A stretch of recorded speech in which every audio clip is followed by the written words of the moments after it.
Namaste and welcome back to Waking Up with Mindful Serenity. I'm going to pull a question from the jar and hopefully be able to answer it, albeit very imperfectly, within a 10-minute time frame.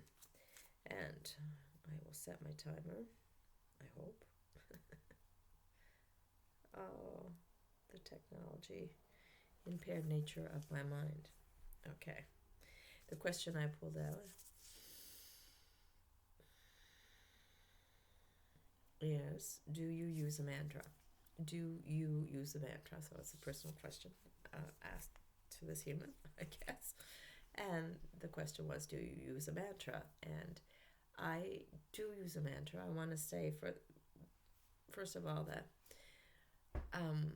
I meditate, and I've been meditating for years, and I practice other forms of yoga, like the hatha and the pranayama, and I do things like tai chi to move energy around, and I do guided meditations. I use a sankalpa, which would be kind of like a mantra during yoga nidra. I set an intention for healing for myself and others. So I also use a mantra, but these are techniques, and everybody has their own techniques, and they're just like little pointers saying, this might get you here, this might get you there. Try it. It may work for you, it may not work for you.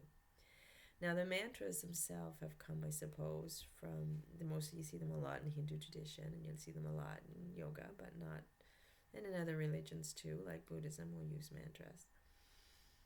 It's just repeating the same phrase over and over again to calm the mind, to distract the mind from its usual monkey mind thinking, and to get it controlled and centered on one wavelength of thought. So that's what the mantra does. And it could be a sound, because the ultimate sound, or the original sound, is the sound. So that's one of the many mantras used to bring us back to the primordial music of the universe, that which was created the universe.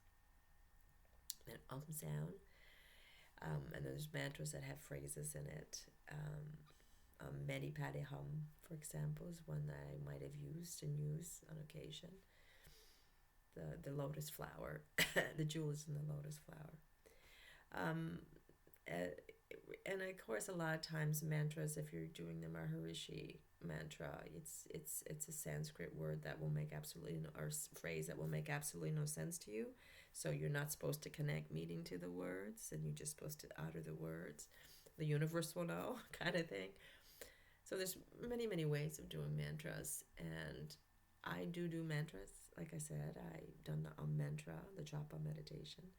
I've done the Padme Hum. Tat Tamasi is another one I use. You are that, you are that, you are that.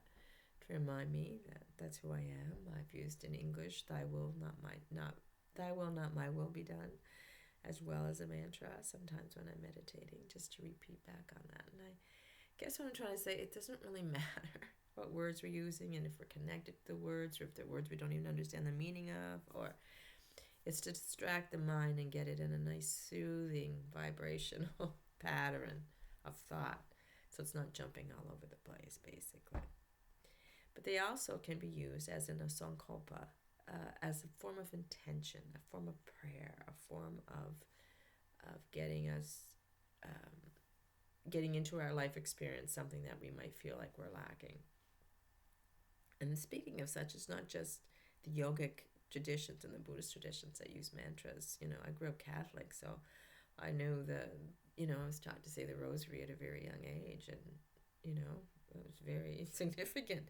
We did it almost every night, and there's several mysteries that we go through, and it's just a series of prayers that one goes through as they move along the beads. So I use a mala more than I use beads now, but it's the same thing. Just basically, I'm soothing my mind so that it's not running off into monkey mind thinking, so that I can connect to the higher part of myself, or to God, or whatever else we're seeking to connect to. The mantra I use now, which is started as a sankalpa, is something I am connected to. The words make very much sense to me, and I know why I'm seeking them. And it says, I am, starts out, I am opening, I'm opening up my Shushanam, my energy centers, so that Shakti can flow. I'm opening to life instead of closing. I am opening to the experience of being who I am. So I am opening. Then it says, I am releasing. So my biggest goal now as a yogi is to purify, to release those samskaras and those blockages that are holding me back from experiencing who I truly am, that are holding me back from experiencing the Shakti flow that's within all of us, the Satchidananda, the consciousness, internal consciousness and bliss that is a part of who we are, that is who we are. And so I know a lot about samskaras, and if you want to use in psychology terms, these repressed and suppressed emotional traumas or whatever that are holding us back, these core beliefs that are holding us back from experiencing the life we're here to experience. I am releasing them. That is my goal. So I say I'm opening, I'm releasing, and because I'm releasing, I am purifying. So I am opening, I am releasing, I am purifying, I'm cleansing out this old junk, because I do want to be open to life, and I want to be purely open to life without all this contamination that's stopping, the negative thinking and the mind stuff and the mental modifications, Patanjali would refer to them as. I want to be clean and clear. So that's purifying. And then because I do believe that if we're purifying, that is the true essence of healing, right? That is emotional healing. That is emotional healing from trauma. That is emotional healing from, our limiting beliefs. That is emotional healing from these emotional energies that have overcome our lives, like anxiety and fear or shame. So healing takes place when we open, when we release, when we purify. So they all go together, those four things. So I will start by saying, I'm opening, I am releasing, I am purifying, I am healing. And then I'll go on to say, I am aligning. And what I mean by aligning is, again, in yogic tradition, we want to align all the energy from our chakras so they're moving upward. I want my root chakra to be connected to my sacral chakra, or the connected to the lumbar chakra. I want to move up the spine, sort of thing, to the thoracic or the heart chakra, up to the cervical or the throat chakra, up to this pineal gland chakra or the third eye chakra, and to the 1,000-petal lotus on the top of the head. So we just want all those aligned so energy can flow. It's not stuck in an area and is flown upward, and all chakras are aligned, just like we want our spine aligned, right? We want we don't want our vertebrae to be all over the place. We want it so the spinal canal can function, doing what the nervous system is here to do. So that is the next part of that, is I am aligning. And then I say, I am loving self with a capital S. And one of the biggest things as human beings have to do is learn to find compassion and love for self. We can be the most compassionate, loving, and giving human beings on the planet, but if we do not love ourselves, we are not fulfilling our mission, because we are a part of that planetary experience. We are part of the human race we were supposed to be loving, or the beings around us that we're supposed to be loving. So it is very, very important that we learn to love self, and that is one of my biggest challenges here on this planet, is to truly, truly love self with a capital S. From there, I say I am expanding, because if I love self, I am expanding my love truly in the most honest and authentic ways to all beings on this planet, to this planet at large, to this human experience, loving all of it. And from there, I say I am living life through love. I am living life through love.